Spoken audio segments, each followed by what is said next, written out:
My good friend Nigel from Australia, who goes by the moniker Worship Guitar Theory on YouTube, just released his new preset, which I'm going to check out on the HX Stomp using his WGT V2 amps. Let's get cracking. It's up and loaded, and today I'm using the Explorer because I want to explore this preset. Sorry for the bad dad joke, but I'm a dad, so I'm given a pass. What do we have here? Let's check it out. The US Princess and the A15 stereo patch, which I believe is, yes, it's pan left and right, so you're going to get a big stereo spread of the amps set left and right. On the cab block, you've got a 1x12 Bluebell and a 1x10 US Princess. Both have the 4-to-1 dynamic microphone, which is set somewhere between the cone and the edge of the speaker, which is the sweet spot for most microphones, and it's at a distance of 1 inch, so it's right at the cone, so we can expect maximum energy and maximum bass response, which is quite critical for smaller cabs like the 1x12 and 1x10. Usually bass responses for the smaller cabs can be a little bit lacking for digital modelers like the Line 6, but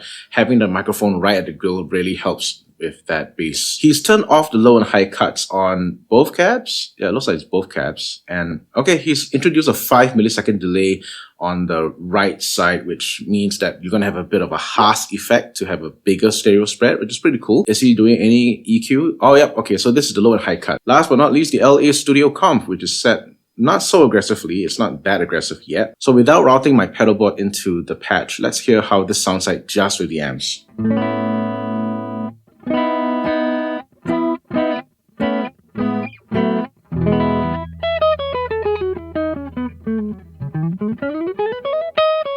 First impressions, it's very, very clean. There is no hint of edge or breakup or distortion whatsoever, and that's because, yes, the drive is quite low, 1.5, and the drive is at 2. So I'm assuming that all the gain is going to be from external drives before the HX Stomp. I'm making this assumption because there's no FX loop here. So I'm going to have to do a few things to incorporate my pedal board into the patch, and to do that, I'm going to have to first create a stereo send and return FX loop. And I'm going to put this before the amps. I don't have a compressor on my other pedals, so I'm just going to put one of my favorite compressors, or you can hear some hiss already. Let's turn this on.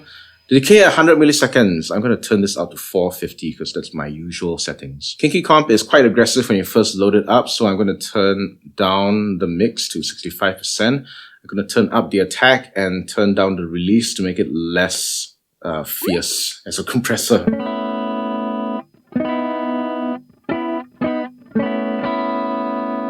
Turning on the vintage echo and the reverb on my Plethora X5.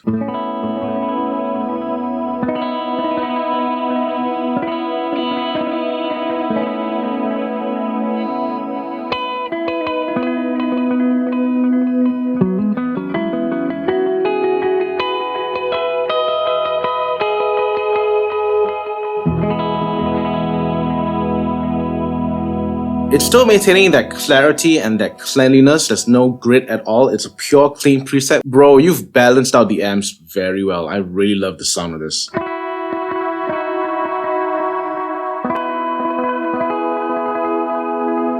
Let's try to kick on some dirt now. I've got a Mojo overdrive right here.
Nigel, if you're watching this, you have no idea how cool this is.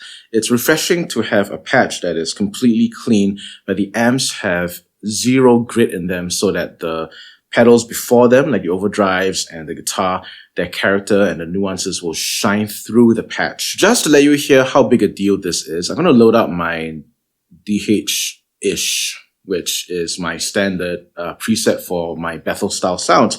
Now you can hear that this is going to be a lot more grittier than Nigel's patch.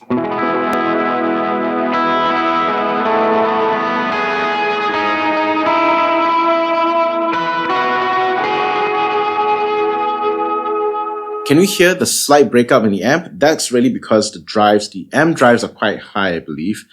5.0 on the AC30 and 5.0 on what I'm using as a Fender style, like Pro Sonic kind of sound. This breakup is even more prominent when I use an overdrive pedal.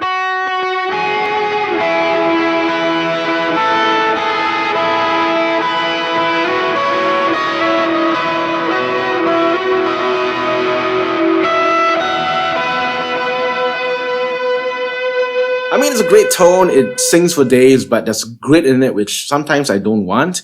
And now I found a patch that can do this kind of clean pedal platform, truly clean, without it gritting out. Upon closer inspection, I think this is how we're achieving this ultra clean pedal platform. When you have the amp drive that low, one of the problems, as it is in real life with real amps, is that the amp becomes very small sounding. And the way I believe Nigel compensated for this is two things. Number one, he chose a very punchy sounding microphone, the 4-to-1 dynamic. This microphone is my choice for big rock sounding tracks when I want that hugeness and that punch without having the low end muddying out. And this is one of those microphones that does the job very well. Secondly, he's using the LA Studio comp, which is set quite high. It's 5.5 gain, 7.8p reduction. I normally set this up to 5, and maybe the mix down to 50%. This is modeled after the LA2A compressor, which is a very fast acting compressor that really makes things jump out. And this has its own tone as well. It's a punchy compressor. If I turn this off, there might be a drastic change in volume with the amps. So let's hear this.